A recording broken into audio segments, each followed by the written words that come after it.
Okay, so today I'm joined by Rodney Peterson, also known as Not Logan Paul. How are you, man? I'm doing pretty good, dude. How are you doing? I'm doing great, man. I'm happy to have you on. Just a little behind the scenes. We've been talking for a while now, even before this lawsuit just got filed, which we're also going to talk about. But Yeah, yeah, so I'm happy to have you on finally. It's been a few months in the making, I would say. yeah. I mean, the lawsuit got started last year when it initially got started, but I don't know if things take a while for this. Yeah, I guess so. But I was going to have you on just to kind of talk about your career because you have like Yeah, an interesting kind of story to you. And, with the Nate Diaz thing going on, I figured we would do the full story. So I guess we'll get into everything, but I'd like to kind of start it off. You're like you have fought amateur MMA bouts. You also boxed. Just to start off, where are you from exactly? I'm from Atlantic, Iowa. Atlantic, Uh, Iowa. yeah, Okay. boxing is new to me. I did MMA and kickboxing, but then I stopped doing MMA because my ground game sucked. So I got with that 10th Planet Jiu-Jitsu, and this was in 2016. And I've logged in dozens of jiu-jitsu tournaments, and I am now a blue belt, feeling great on my ground game. I'm gonna get my purple belt, and then I want to do 5 more MMA matches. But I always felt good about my stand-up. But it's my legs that I really liked. I like to kick in. So you like to kick and stuff like that? That's what you just said? Kickboxing. I liked kickboxing and Muay Thai. Okay. Boxing is weird. It's different. And you got to train specifically for boxing, because if you get a guy who's dedicated to it and training hard specifically for boxing, they're different breeds, you know? No, yeah, because with the kicks coming and stuff like that, you can't really slip punches exactly the same, right? So you probably got to break some habits you already had with kickboxing, training boxing. Yeah. Yeah. But as far as like getting into MMA, even in the beginning, so you grew up in Iowa, and then like you started with MMA bouts first, correct? Or did Yeah. you start with kickboxing? No, I started with MMA. It came to town. It was with Team Pound Out Productions. Bill Stanton put together a little event in Atlantic, Iowa. And I didn't want to do it. But my buddies, they were like, hey, let's do it together. We're all going to go in there.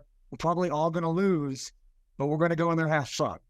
And shit, we all won. We all went in there together, and we ended up winning our first fights. And then we got with the promotion and just logged in fight after fight after fight, while the promoter was bringing us from event to event, getting $200 to $500 per event per person, and only giving us like $25.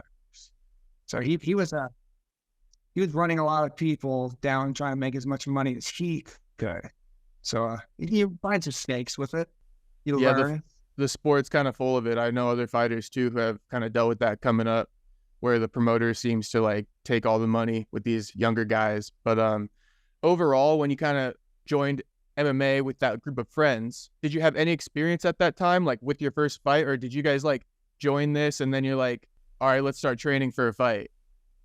No, I'd never done any wrestling. I didn't do anything like that. No boxing or anything like that growing up. And we started doing cardio and just goofing off with each other. We'd go running, and we were boxing and doing kickboxing with each other. But you know, there wasn't really training. Not too much And training. It was just fun. yeah, it was fun. Our first fight came.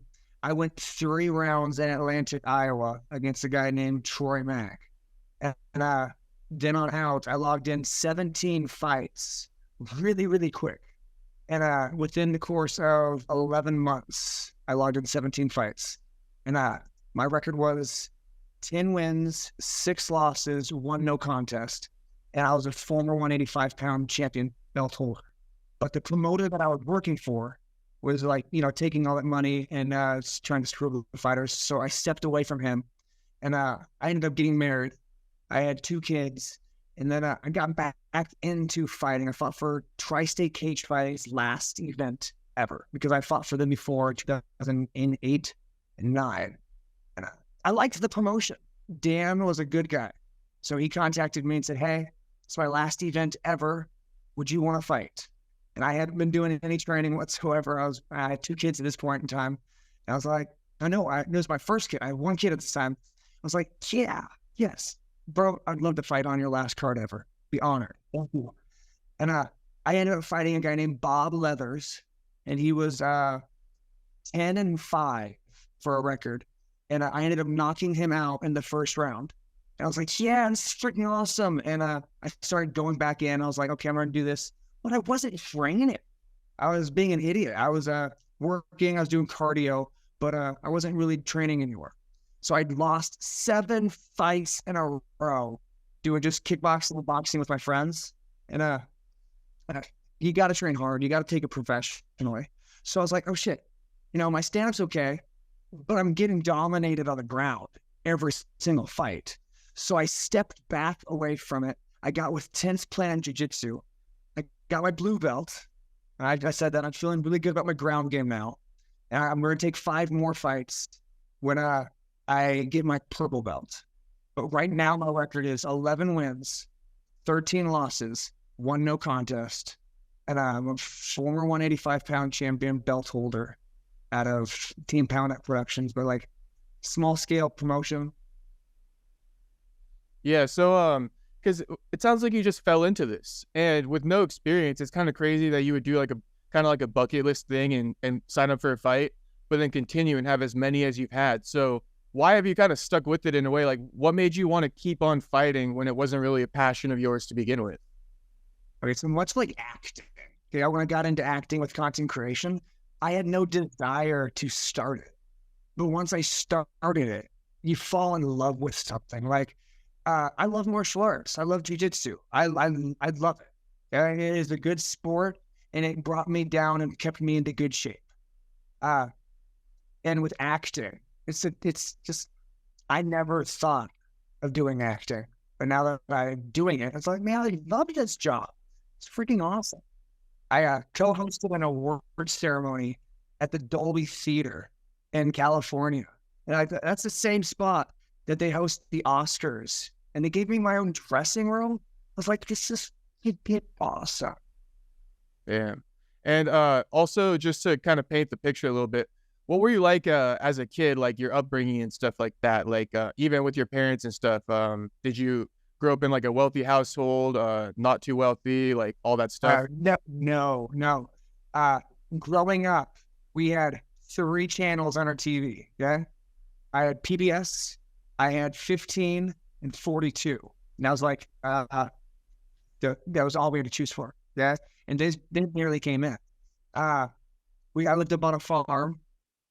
We grew up, not poor, but far from wealthy. Like my dad would work 7 days a week, building fence, driving truck, doing construction type work to pay for all the things that we needed. And my mom also had a job, and she'd go out and she'd work, and they made it work, but it's a struggle. Yeah. And that's like the Midwest, right? That Midwest lifestyle. It's pretty blue collar, right? A lot of farms and stuff like that out there and whatnot. Yep. I've been growing up. I've been building farm fence since high school. My CDL, I can drive semi. I got my license to remove asbestos. I do about anything blue collar or anything for money, as long as I'm not hurting anybody in the process. I want to retire my parents. I want to put my kids through college. That's the goal. I want to give my kids a better life than I had. Okay, gotcha. All right, so and then with the fighting and stuff like that, that's what you've been doing in the meantime too, because obviously fighting amateur is not going to pay the bills. So while you've been doing this amateur, you've been like installing fences and whatnot, or because I also see on your Instagram you like operate some machine where you like smashing shit. It seems like one part of your job.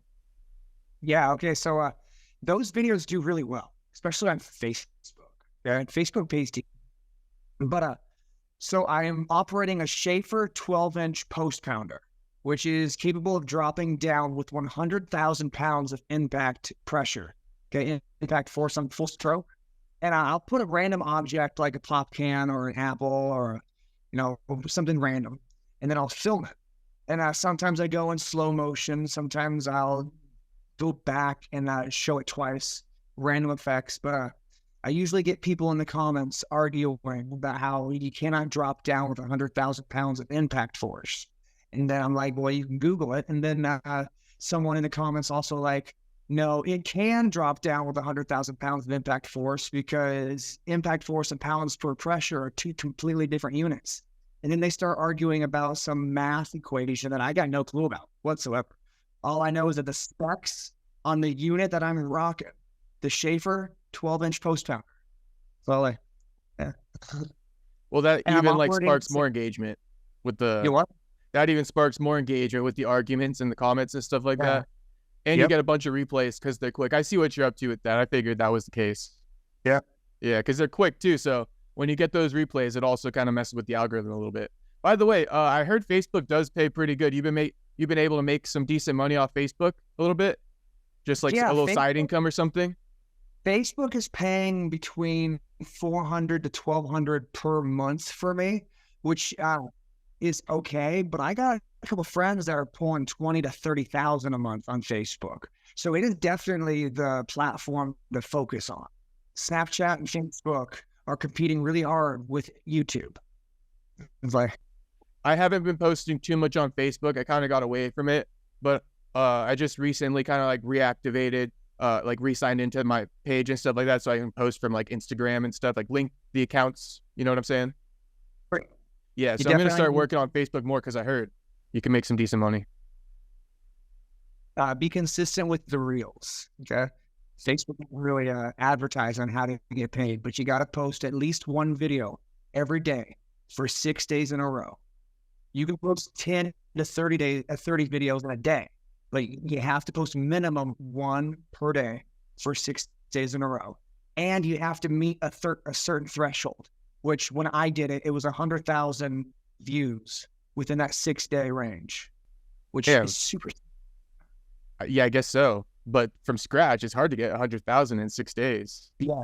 Yeah. Yes. You need to have a hook. Like there's a science behind content creation. Like you watch Mr. Beast's videos, you watch Logan Paul and all of the other whatnot. So like, yeah, you can learn something from them.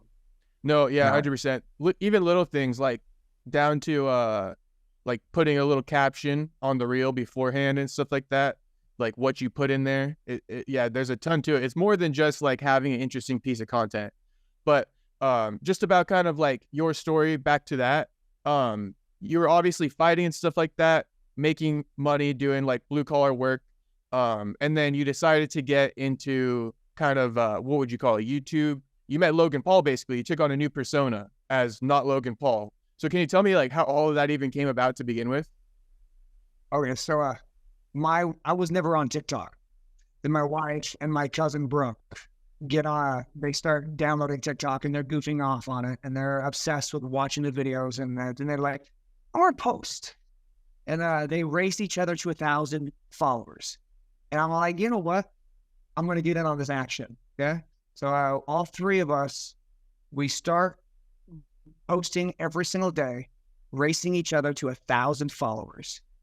And they smoke me. My wife and my cousin are like both beat me out of the water very easily. But I don't give up when I like something.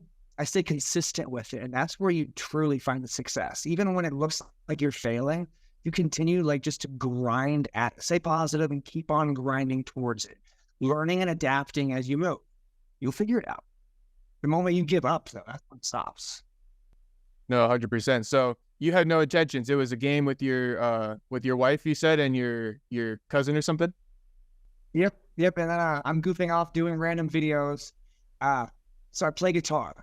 And I thought that maybe I'd see some pretty good success with posting a few things on the guitar.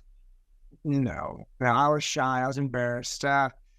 It wasn't until I started doing content at work, finding miscellaneous side projects. And then people kept commenting saying, you look like Owen Wilson or Shaggy from Scooby-Doo or Logan Paul, if Logan Paul was on fentanyl.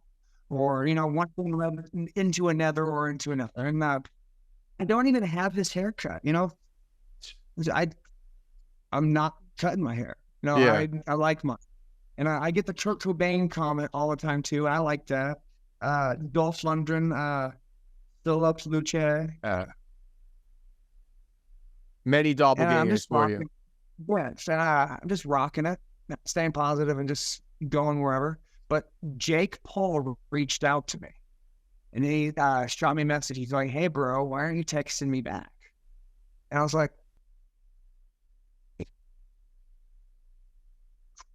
okay. And I didn't immediately react to this because I was like, shit, is this real? What do I do? I don't want to fuck it up. Fuck. Okay.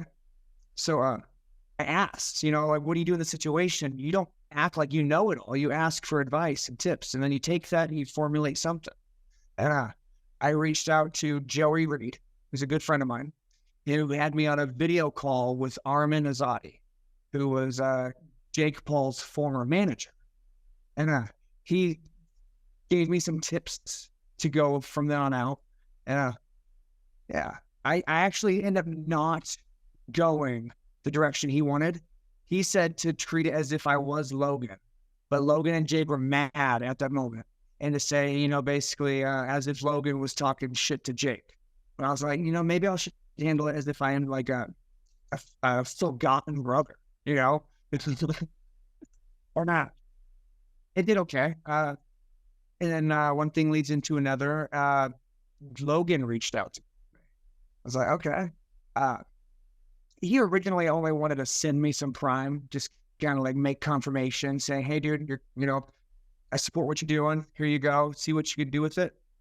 I shot him a video idea that I was going to rock. And he shot me some ideas and some criticism on like how to make it even better. And then he put me in touch with his stylist. And one thing leads into another. She takes some videos of me in the outfit that they wanted, sends it to Logan. And then a few days later, I'm meeting Logan. And, one thing leads into another. And now I'm doing all sorts of cool things. Like, I already told you, I hosted an awards ceremony for the H3 podcast. I've been on Jeff Wittick's podcast a few times. I went to Leeds, England for all this. So, like, things that I would never have been able to do building fence. I'm able to take my kids to the ocean. Like, 4 kids. I took them all down and we saw the ocean. It's like, that is something that's been on my bucket list for a while. And social media is what made it happen. Not grinding my ass off work construction. It's just goofing off being an idiot on the camera and not giving a crap if people insult me. Like, yeah. So with Jake reaching out to you though, what type of content were you putting out at the time that got Jake to reach out to you? I would do random content with people. Like I post dad jokes. I post smashing videos. I post miscellaneous random video. Like if it makes me laugh, I'll post it. I really don't have a niche. I'm just all over. I love it. But it had nothing to do with Logan at the time. Yeah, what's garnished me the most success is when someone reaches out to me on Instagram and they say, "Hey, can we hire you to rock such and such video?"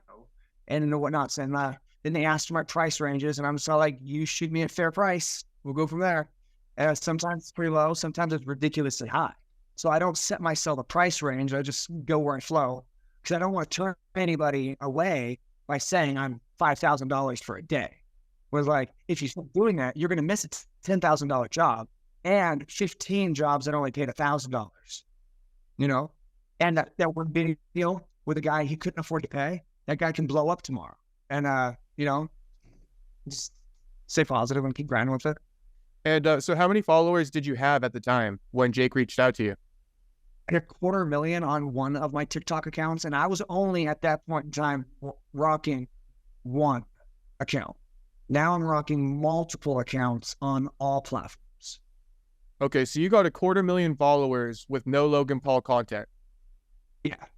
Okay, and so just to so everybody can kind of understand, including myself, when Jake reached out to you, was that for, what was I going to say? Was that for basically to pay you to do a reel and then kind of like started back and forth. But was that like a financial opportunity? He was going to pay you to do a reel? No, I have not gained any finances or even asked them for no money whatsoever. I've been asking Logan and Jake for tips and like advice. Yeah, it's like for me that pays way more too. Like if you can have somebody who is at that level guiding you, okay, that the return upon investment is phenomenally higher with that route versus just having to pay me a couple $1,000s for a one done deal. No, yeah, I hear you. But I was just kind of curious if like that was the initial message. So what was the initial message? No, Jake reached out to me on a TikTok video that I posted. I was on the farm, yeah, and I was working. There was a bunch of cows behind me, and then the video that I did was I posted Logan Paul makes $80,000 in a single Instagram post. I made $40,000 last year working my ass off all year doing construction. You know, and then I'm putting the hashtags.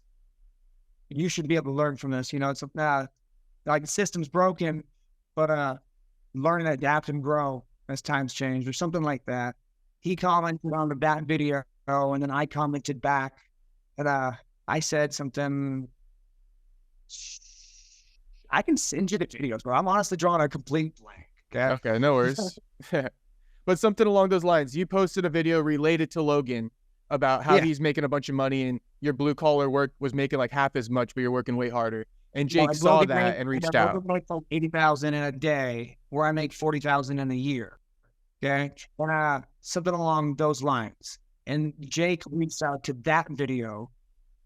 I think it was that video. I'm gonna have to send it to you. I could be wrong. Okay. Okay. And then also what I was gonna kind of like personally, what I had thought, right, is I thought you were an MMA fighter. I thought that somehow you found a connection with Logan Paul and stuff like that, looking like him. But I thought it like you saw an opportunity because he was boxing. I thought this was kind of like all a plan on your behalf. I thought that you're like, I look like Logan Paul. I'm going to kind of get in this way and like do the celebrity boxing. But that's not what you planned at all. I know it all looks very well thought out. Right. And how I to achieve this looks very organized. But this has been a very chaotic mess, and I'm just trying to grasp at what's actually happening while still focusing on, like, I got 4 kids, and I make sure I don't miss a single game or sporting event, okay? Now, like, I got Gary V messaging me, and, like, I'm friends with people on that level, okay? And so, like, the opportunities that's presented itself out of absolutely nowhere were not by this, it was not by me trying to like make this happen. This is like me. I know I want to live a long, happy, healthy life. I know I want to work hard and provide a better life for my kids. I want to retire my parents because they're having some severe financial problems and setbacks. And my dad lost both of his legs due to health complications in the last 2 years. And he went from having a decent financial secured network for retirement to having absolutely nothing. It's just gone. And like, that's the system that we have in America right now. You know, medical bills take everything if you don't have that insurance for it, you know? So a few setbacks and I'll watch his retirement just disappear. And now out of nowhere, I'm presented with this golden ticket known as social media. And I'm going to be in the WWE by the end of this year. I'm making that happen. Okay. I want to do 4 or 5 MMA or influencer fights. And then by this time next year, I want to be in Saturday Night Live. And that's the goal. That's what I'm trying to put forth into fruition. But I found that I love action. I'm going to be doing jiu-jitsu and boxing, kickboxing for the rest of my life. But I have no ambitions on like going out there and claiming to be the best freaking boxer ever. But I am better today than I was yesterday. And I'm going to continue that path. I'm going to continue to grind and become the best version of me that I could be. And I want to be the version that beats KSI. So like that's my end game goal. My last fight with Misfits is I want to be fighting KSI. I want to win and walk away and then go to Saturday Night Live and start doing acting. Okay. Now I got to say something else that I kind of like feel about you is like you're a really nice guy, you know what I mean? Like all this stuff, like it, and I believe it. But part of me thinks with all like the other stuff too with you, like with the fighting and stuff like that, I can't tell which one because are you know like a Donald Cerrone? Donald Cerrone is a really nice guy, but he'll also kill you. And I almost think you lull some of your potential opponents to sleep by making yourself seem like a nice guy. But I feel like inside your mind, you are also a pretty vicious character. What would you think about that? Once that bell rings, I love the sport of fighting. And outside of the ring or cage or event, street fighting has no interest in me whatsoever. But if I can make some money on it, or if I can entertain some people fighting, I'm good at it. I like it. I found I enjoy it. Yeah. And yeah, I like putting on a show. Like I don't want a fight to be over in 15 seconds. I want to go all 3 rounds and end it right before the bell rings because I don't want it to go to the judges. I want it to be fight of the night performance. And when I fought Tristan Ham, I had no training before that. Okay, I was doing jiu-jitsu and I was goofing off, and I was doing more acting. I was traveling and doing the father duties. You know, you have to train specifically for boxing for this level, even influencer boxing at this level with misfits, and you have to train hard. Your cardio is got. Thankfully, I do jiu-jitsu, and my cardio is fire. Okay, so like I can go all 3 rounds and have no problem, and I'm durable. I can take a hit. Yeah, boxing's different. Okay. And by chance, could you say like how much you've been able to make off social media, like a ballpark at all? Okay, not as much as I'm going to this year. Okay, so far this year, I've made more than I made last year off social media. Last year, I made less than 15. Okay, so yeah, not a lot. Okay, but more than I was making with just construction because I still work for my original job. I had some setbacks with it where I lost some work with concussion when I initially had the Nate Diaz altercation, and we're going to bring back to that topic. Right, we're about to. I had 8 staples and a severe traumatic brain injury is what they called it.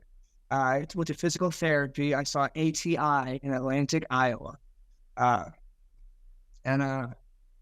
it was like 13 or 14 weeks before I was able to return back to work.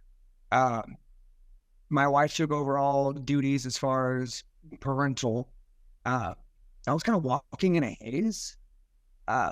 Really got very little memory of all that, but I took it very serious to get back to cognitive awareness. Because when you're old, you know, even if your body's failing, you still have your mind. You know, I'd rather have a situation like my dad, where I lose both my legs and I'm stuck immobile, as long as I'm still cognitively aware. You know? Right. Okay, so yeah, I guess now is the perfect time, right? So, with you're at a Misfits boxing event in Louisiana, and after the event, I mean, first of all, inside the event, Nate got into it with some guy, right? Okay, so I had a chill conversation with Nate Diaz in the event center. Okay, it lasted for a few minutes. He knew who I was. Okay, I was freaking excited. I walked up to Nate Diaz. Yeah, because the camera crew is not watching the fight. The camera crew is watching the audience, and it was Nate Diaz. I was like, shit, oh, snap, that's Nate Diaz. Yes, okay, I want to go meet him. So I walked up to him because I really don't give a crap. I'm polite, but like I'm not shocked. Okay, so I walk up to him. I'm like, hey, how's it going? It's an honor to meet you. He turns around, was like, oh snap, you're the fake Paul, brother. And I'm like, yeah, it is. How's it going, bro? The microphone. The microphone. All right, my phone was there you go. I had a call. Okay, I got you now. But it cut out for a little bit. All right, sorry. But at the event, I walked up to him and he's all like, oh snap, you're the fake Paul, brother. I was like, yeah, bro, I am. How's it going? And we chatted for a minute, and it was civil. You know, he was a very nice guy. And then Chase Demore, yeah, talking all sorts of shit to Chris Avila, and then Nate Diaz throws a water bottle at Chase. Chase ends up throwing a chair at Nate. And I'm there, like 10 feet away. I'm talking to somebody as all this is going down. So like I'm watching it all happen, but like I'm not part of it, you know? And then the whole fight's over. I watch at the end of the boxing event. They have 2 professional boxing bouts take place. Nate Diaz has already left with his team. Most of the fighters have already left.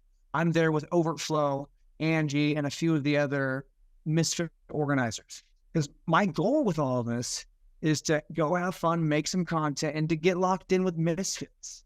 And it worked.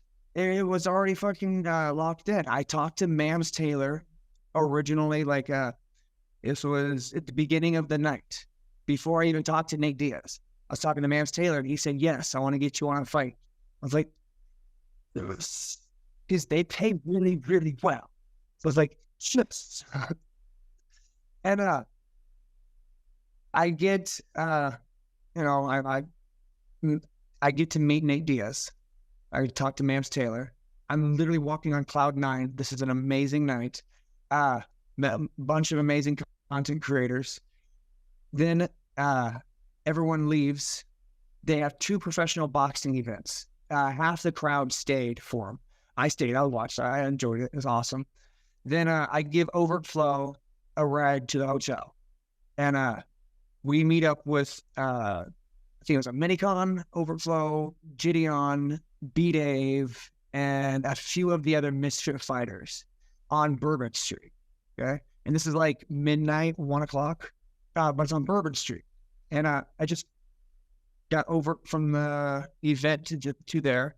We're all met up at this location, and I'm talking to Chase Demore. Okay. Half of the group goes into the bar. The other half stays outside. Okay. And I'm talking to Chase Demore, who is drinking this little like ice cream beverage or something, like a little frosted smoothie or something that might have had alcohol in it. I don't know. But he drops it halfway through me. I'm talking to him. He's talking about how I can get set up with some kind of Netflix. So I'm trying to get into acting. So I'm talking to him about how to get connected in to that level. Okay. And all of a sudden he drops his drink, takes off running. And I'm all like, where you going, bro? I look back and there's Nate Diaz coming out. I'm like, oh, okay, I remember the shit that went down earlier. And I was like, okay. So I walked up to Nate, not trying to start anything. I was going to buy him a drink or talk or like trying to have some kind of like, whoa, bro, calm down. Okay. I would have bought him a drink. I would have went out like there was nothing ill intended by what I was saying. And I didn't approach him swinging. There was no aggressive at all. He didn't say anything to me. He walks. Okay. So I stepped from the side of the street where I was talking to Chase. I step up onto the curb. He's walking, trying to get past me, and he grabs both of my hands, tosses one down, throws a hook, lands on my jaw, pulls the other hand down, grabs me into a guillotine choke, and as he's choking me, 2 of his friends attacked me in the ribs. One of them was in the UFC, and then after the second one hit me in the ribs, that's when Nate threw a knee in my ribs, and in court he argued that the reason why he threw the knee was because he thought that I was going to go for his nuts. I'm like, yeah, what? That's weird. But yeah, I didn't press anything on the criminal side to it, but Logan's helping with the civil suit. And, I really haven't had much to do with it. I'm thankful that he's helping me. Because I've never had a situation like this happen. And let alone be with a UFC freaking legend, bro. And I couldn't afford anything like that. Like a legal battle with somebody at that caliber. No, not on my farm schedule. Right. Okay, so basically, though, one thing I want to kind of clear up too is like when you that little part from talking to Chase to when you approached Nate, there seemed to have been some big old brawl that was taking place at that moment, though, That right? brawl happened. Like right at that moment. Okay, so right, everybody inside that brawl is with Nate Diaz. Okay, everyone that came out attacking was inside the bar. So overflow and all of the groups that went into the bar, the half of the group stayed out. The bar that the group went into happened to be the bar that Nate Diaz and his group was at. Overflow and Nate are talking because they're friends. And Nate's all like, where the fuck's that punk Chase Demore at? And Over's like, oh, him? Hey, that's and Nate doesn't say a word after that. But Nate goes and grabs all of his friends from inside the bar. And then they go outside of the bar. And then immediately everyone starts fucking anybody up who gets in the way. But and all of them were, everyone inside that brawl, they're all pictured with Nate Diaz. When they get off the plane, they posted a picture, sent it on their Instagram page. And most of them are even wearing a team shirt saying, I'm with Nate Diaz, whatever the team logo is. But it wasn't like some random brawl that Nate Diaz was trying to escape from, like his media and his lawyers trying to say. It was everyone there who's doing the attacking is with Nate Diaz. They're going after Chase Demore, who had 5. Well, Nate Diaz and 2 of his friends were attacked to me. Chase Demore had 5 on him. And that's when cops were breaking it up. And yeah. Okay, I see. So say that again. It was a shitty situation. Yeah, it sounds like a crazy scene. So pretty much like there were no people really looking out to keep you guys separated. You guys end up at the same bar. Nate goes out with his guys. Chase's guys are already there, and there's no word spoken. It's just the guys start throwing down. My question though, as a devil's advocate though, do you feel like you shouldn't have gone up to Nate in that moment? Because I guess that's what other people would ask. And I know Nate Diaz was with his whole crew, or like Nate was like gonna think of me as a threat. I would never say a word, but like shit, I would have been like, "Hey, dude, chill." Like like bought him a drink. I would have like had a chill conversation. Fuck, I like the guy. I looked up to him for years, but yeah, no, 100%. Had I known the exact intent, or even all the shit that Chase Demore was saying to Nate, like I didn't know all of that. Like Chase was instigating. Yeah. I arrived the day of the fight. Yeah. The day before, Nate Diaz's team goes to the media weigh-ins. And as one of the guys is up on scale, one of their team takes a bunch of water and they boil it. Oops. Damn. It muted again. Sorry. Good. They boiled water. Yeah, they boiled water. They put it in a jug, and then one of Nate Diaz's team chucked it at Chris Avila, his opponent, during the fight down in Nashville. It missed his opponent, hit the cameraman. The water busted open, hit the guy in the eye. He ended up going to the hospital because of it. And they did stunts like that every single day of the event. It was like, yeah. Whose camp? Chase's camp or Nate's camp did that? Nate Diaz's camp was doing that to his opponent. Chris Avila. Yeah, I got you. It's not Nate Diaz's camp, it's Chris's camp, but yeah, same shit. Right. Yeah. Yeah. Okay, so they were the ones doing that water stuff like that. Yeah, and they were doing stuff like that to people the entire week. And then Chase Demore was instigating as well to the Diaz's team. I'm not for sure. There's a lot of back and forth before I even got there. All that I saw was the altercation that happened at the event where Nate Diaz threw a water bottle at Chase, and Chase came back at him on heavy with a chair. Right. That was it. You weren't privy to the whole backstory. So you thought only what happened at the arena plus what you saw on Bourbon Street was like all you had to go off of, which is why you may have appeared a little clueless walking up to Nate Diaz like that, right? In a way. And I got a video with Chase Demore afterwards where he was talking shit Nate Diaz, and I really wanted to get a video with Nate Diaz as he responds, because the thing Nate Diaz was getting ready for the fight with Jake Paul, okay, and I think that was already set up in motion at this point in time, and I was wanting to do a video, a few miscellaneous sub content, asking him about his thoughts and miscellaneous randoms, no, definitely never intended to fight Nate Diaz because I'm not suicidal. Okay. You know? Well, that's why I was also okay. So just to be honest with you, right? Just to keep it 100 with you.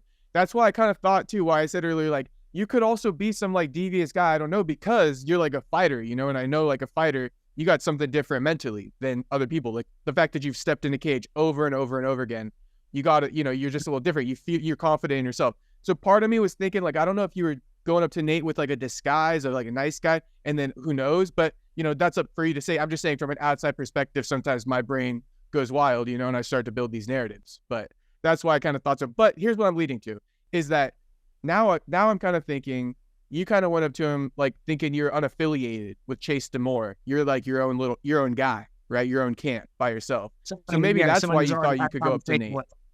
Yeah, like you thought if you went up to Nate that you weren't carrying all of Chase's beef with you. Yeah. Yeah. 100%. I thought when I went up to Nate Diaz that I would have been able to be like, whoa, bro, and like have like a moment where we talk, okay? Or have a conversation, or I would have bought him a drink. Or worst case scenario, he tries to walk past me, but he said that he thought that I was the real Logan Paul. And that's why he did that. And to this day, he still says he choked out the real Logan Paul. So like it helps with the virality, yeah. But so I'm getting a lot of death threats because the Nate Diaz fans are like a different breed. Okay, they're like super intense. Okay, and then go ahead. I don't want to interrupt. No. It's all right, man. Okay, I was gonna say because I wanted to mention some of the details of this for everybody, right? So this all started in April of last year, right? And then Nate turned himself into the sheriff's department in Louisiana. He was released on like a $10,000 bail that same day. And then I don't know about your ass. So yeah, that's what happened. He turned himself in voluntarily. He was released on bail, $10,000 that same day. And then in September of last year, from April to September, right? I guess the district attorney in Louisiana was looking to build a case or whatever, and they ultimately decided they weren't going to do that. And I have the article, so I'll just like kind of read it for people to get the full context. For criminal side, we never pushed any, like we never had the lawyer start working towards any of that. So, which is interesting. That's why I want to ask you. So it says former UFC star Nate Diaz won't face criminal repercussions for an April street fight caught on camera. On Monday, the Orleans Parish, Louisiana District Attorney officially refused to pursue any further legal action against Diaz. According to an online court docket, shortly after the decision was filed, Diaz's representative, Zach Rosenfeld, issued a statement basically saying that it was 100% self-defense on Nate Diaz's part, and he's happy that they aren't pursuing him because he's innocent. Definitely not self-defense. Okay, but no, we never pressed anything with criminal side. I'd have to have gotten a lawyer or pushed the lawyer that he got for me to start pressing on the criminal side. But he's only wanting to do on a civil suit. And that was really what he got hired to do and really what he's working on. And it's like, this is the first time I've ever done anything like this. So I'm just kind of just blown with it. And I've made a full recovery, in my opinion. My wife says I'm far from recovered, but my neurologist says I'm good. Okay. And yeah, I would like to also talk about like that too, but go on. Yeah, it's like I want to ultimately get back to life as it is. Everything was just getting back. I was doing some solid good acting roles back in the Misfits, and hopefully make more money with a few Misfits and smart plays with the acting than I ever would make with the Nate Diaz stuff. And as soon as things started like, okay, well, moving past it, this comes out of nowhere. And it's all like, okay, yep, it's like it's just happening all over again. Okay. Yeah. Well, yeah, and so just to kind of get this timeline down too a little bit. So basically what you're telling me is Nate Diaz got arrested. that must have been, or not arrested, he turned himself in, but that must not have been from you, you're saying? That's just basically because the clip went so viral that probably the sheriff's department reached out and put out a warrant for his arrest or something? I think so. But you don't know? Yeah. You basically didn't file any charges, though, after that? No. The information that I sent you was all that was presented for. The little case file, Got you. So then, after that, why do you think that the district attorney was pursuing Nate Diaz? Like, why do you think it took from April to September for them to say they weren't going to pursue anything if you weren't even pursuing anything in the first place? Do you have anything idea about that? It was like 5 to 6 other people assaulted in the altercation. Okay. Like if you watch the video where he has me in the chokehold, there's a guy that walks out of the bar. There's a guy that punches that guy right in the face. And like the guy looks like he's unfazed, but like totally confused. And he just turns around and walks back into the bar. I thought that was hilarious. But, and like, I wasn't the only one attacked in all of this situation. And, I don't know. I've never been involved in this situation before. I'm thankful that I am alive. Okay? Because when I hit the back of my head, like you can see my body on the sidewalk, and then it drops off to the street, and then that is the part that hit the back. And I ended up with 8 staples right here on the back of the cranium. And yeah, for a while I was messed up, but recovery. And I'm going to follow up. Don't worry. I will give you a chance to talk about all that stuff too. But I just want to go into the chronology of like this case a little bit and the steps that happened. So when Nate Diaz kind of was found, that Louisiana wasn't going to pursue any charges against him in September of last year. Can you tell me when Logan kind of stepped into the situation to kind of offer his help? Because it sounds like Logan must have seen this and be like, that's not right. We're going to pursue a civil case. Even though you never wanted to pursue any charges, you give me your take on all this. Logan was in on this from the very beginning. He had my back like immediately after it happened. Okay, he was following up on me and making sure that I was okay, messaging me and making sure that I was fucked up, and he got me in contact with his manager, and then he got me in contact with a lawyer afterwards, and been a humongous help to all this. I don't know exactly what I've done to even garnish that, but I appreciate it. So thank you, Logan. Right. That's why it's kind of interesting that he's willing to kind of support you like this. And he basically has told you, regardless of how much this whole case costs, he's backing you 100% in this, basically.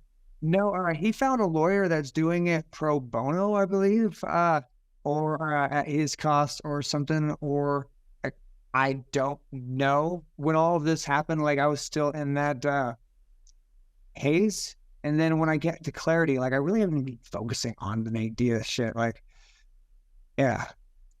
prefer just go back to life as is. But, got to get past it. Yeah.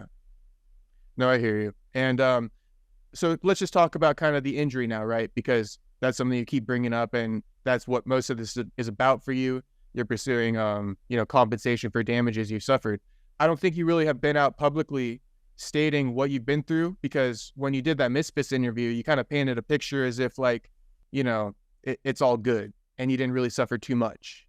That little clip right before your fight where you kind of depicted the whole situation, I didn't take it from there that you had suffered a lot of brain damage because you didn't really mention anything about that.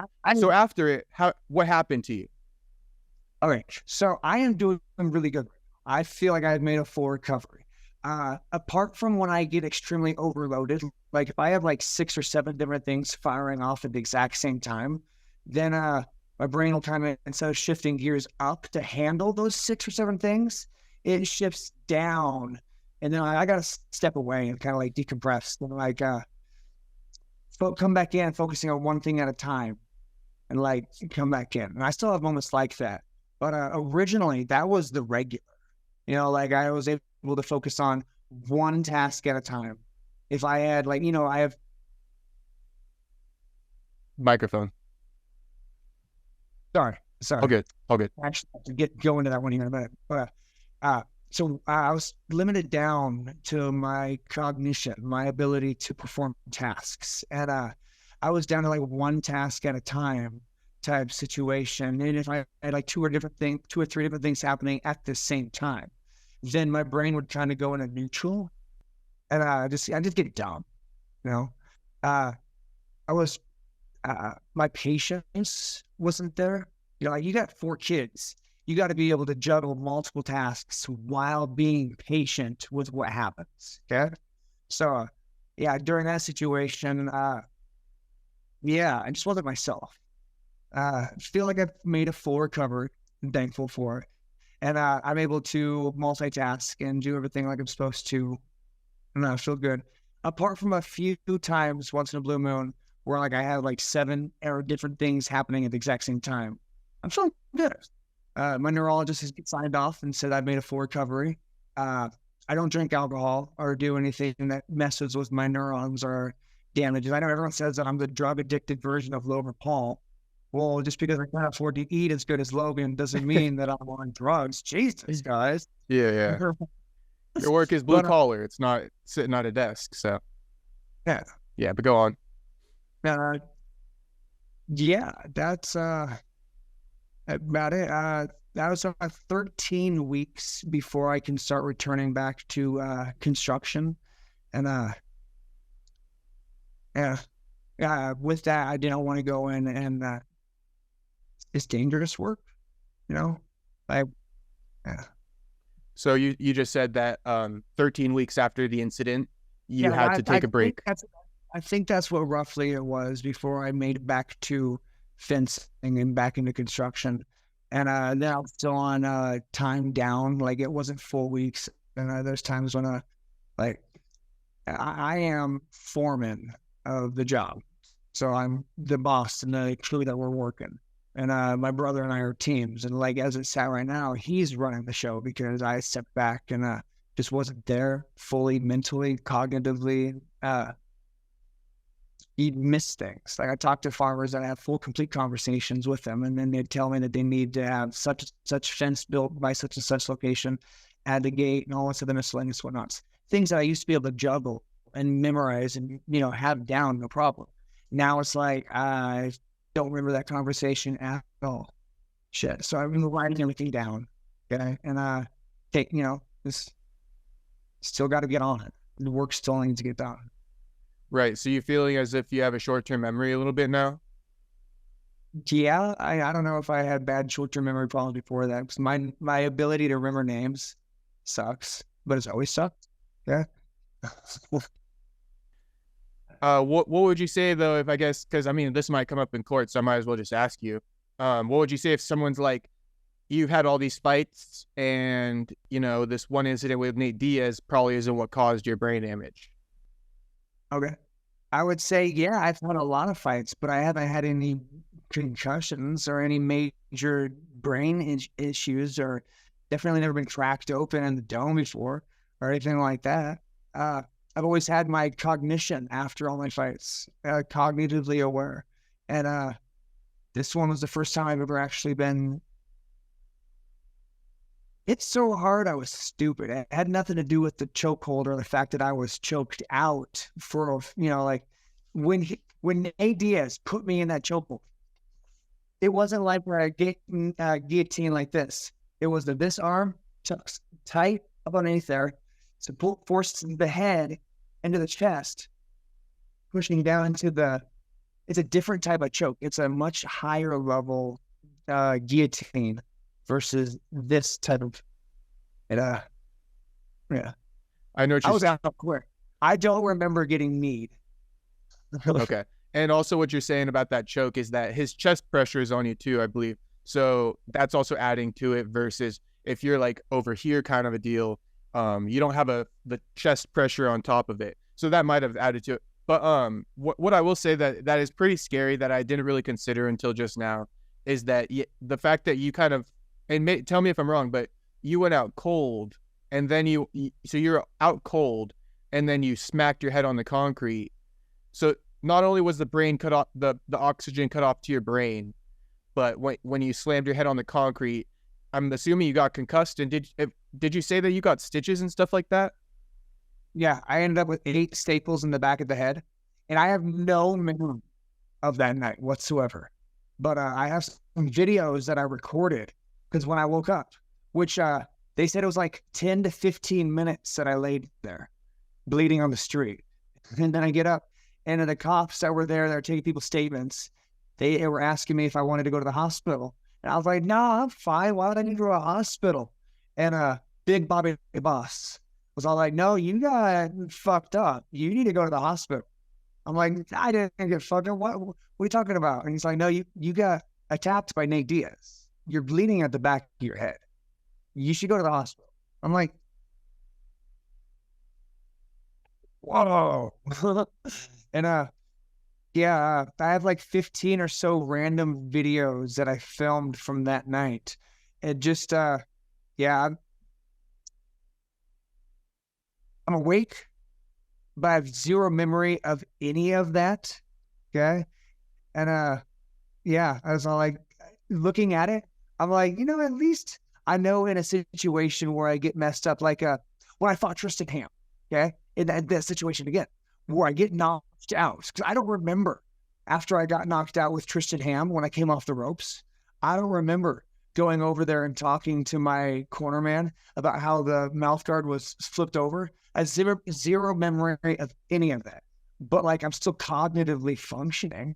So at least in that fight or flight situation when the brain's clocked out, I'm feeling good. At least I know I'm still going to like not just lay there and allow somebody to kill me. Right. Okay.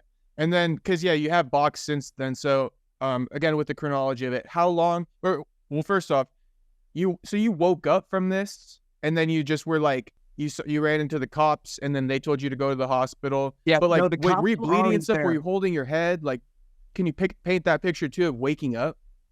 Okay. I don't remember waking up. I remember vaguely a little bit while I'm standing up inside of a building. Okay. I don't remember, but Overflow's there. Big Bobby the Boss is there. And a few of the other people are there. And like I'm bleeding, my head's off. And like, I'm talking to Overt. And then Big Bobby the Boss is all like, hey, we need to go out there. The cops are outside. They're taking people's statements. You need to go to the ambulance. And I was all like, why? And he tells me what's happening. I look at the back of my head. I look at my hand and it's bleeding.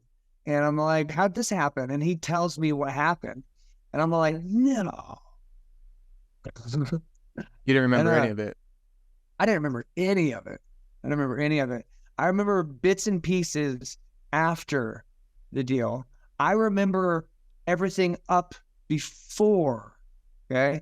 And I remember Nate Diaz coming at us. But I don't remember Nate Diaz punching me or grabbing me in a chokehold or anything like that. I remember going up to him. I was like, whoa, bro, calm down. So like, I don't remember him even grabbing my hands. Like that happened so fast. Mm-hmm. Right. Microphone. Sorry. This is like the 6th time my wife is called. I'm going to have to end this and see what's happening. It might be an emergency. Our kids are at home with a babysitter. I have 4. My wife is with me on this trip. No worries, bro. Yeah, if you want to call her, I was gonna ask a couple more things, but I guess we could just wrap it up. Do you have any? Okay, so last question. What you got, bro? Okay, I was gonna say, this what I was gonna say is with the case, right? There's a couple of questions here, and I just wanted to get your statement, because there's articles that have been written, and so let's see the case real quick. It says a lawsuit has been filed against Nate Diaz following an altercation in New Orleans. And then it says, basically part of the case, it says that Peterson is now pursuing a civil suit against Diaz, seeking compensation for both physical and emotional damages. The lawsuit acquired by ESPN states Peterson fell and struck his head on the concrete, causing injuries, which required emergency medical intervention. And that Diaz, along with 2 uninvited individuals, left the scene in a monument of cowardice. You also suffered severe injuries to head, neck, and brain, suffering mental anguish, loss of enjoyment of life, psychological stress, medical expenses, lost income, and earning capacity. I hadn't read that yet. Anyway, what is this impact that has kind of happened to you? Like, how much money have you lost out on financially? And then if you could give a statement on like him leaving in a moment of cowardice. Okay. So being lost out of work has set me back, and where I had to get a loan to the bank, and I ran to that loan quick as shit. I had to borrow money off my dad, and I've had to borrow money off of multiple friends. And how much money are you seeking, if you can answer it? Sorry to interrupt. Oh, I had the lawyer asked me the same thing, and I had told him I have no idea as far as financial numbers. And it's like, I told him that that's his job. Nate Diaz was to come out and say, hey, like come to me in person and apologize for what happened and shake my hand. And he pays the lawyer fees and the doctor fees. Dude, I'm gonna let that all go. Like, I don't get but other than that, I don't know. What would you say? Well, I mean, if you suffered a lot, and I mean, Nate Diaz is kind of worth a lot of money. So in my head, first thing I'm thinking is at least maybe like $500,000 or something. $500,000. I like it. And I hadn't even thought like money wise. Honestly, I want to, like, I made a full cover. I've worked my ass off. I've been reading. Okay. I've been, I solved the Rubik's Cube. Okay. I've been doing cognitive tests. I've been doing miscellaneous tasks with my kids. And like, I wanted to make a full recovery. Okay. And I want to be in the WWE. I want to be in Saturday Night Live. I want to make this life the most that I can out of it. If I can get a couple million out of the Nate Diaz or 100,000 or whatever, that's cool. But I'd really like to make 15 times that with a few smart plays. And with social media, it's crazy. And I'm not greedy. Like, I got a lot of people that I need to help out and who's helped me out. And I've been presented with this amazing opportunity. And, I don't want to ignore it, you know? Yeah, fair enough. Sounds like you're not saying you are going to bank on Nate Diaz even. You have plans on making a lot more money aside from a lawsuit. That's why you're saying you might be willing to drop it if he reaches out and apologizes like a man. Yeah, if he comes out and apologizes and he does a few videos like actually apologizing, fucking shit. If he wants to do a boxing match, that would be so cool. If he wants to do like an MMA match, I'd probably need to like train. My ground game is I'm a blue belt. He's a black belt. So I'd need to train for like 5 or 6 years. So if he gives you a fight, you'll drop the lawsuit too. All right. Yeah, I'm a good sport. I'll give you a chance to make some money too. That's all you want. Yeah. I'm here to have fun. Yeah. All right, one shot at one. Okay. Hey, I'm going to put all this out so people will see it. I'm sure Nate Diaz will see the fact of what you said here. And do you have any final message to Nate, Logan, anybody before we wrap it up? Yeah, this is a message to you, the viewer right now watching this. You're freaking awesome. I hope you're having an amazing day. You need to stay positive, keep grinding, figure out what you want to do in life and start working towards it. Okay. Every single day, become a better version of yourself. Don't be obsessed with trying to become a different version of yourself and like compare yourself to that UFC superstar and so like feeling depressed that you're not him.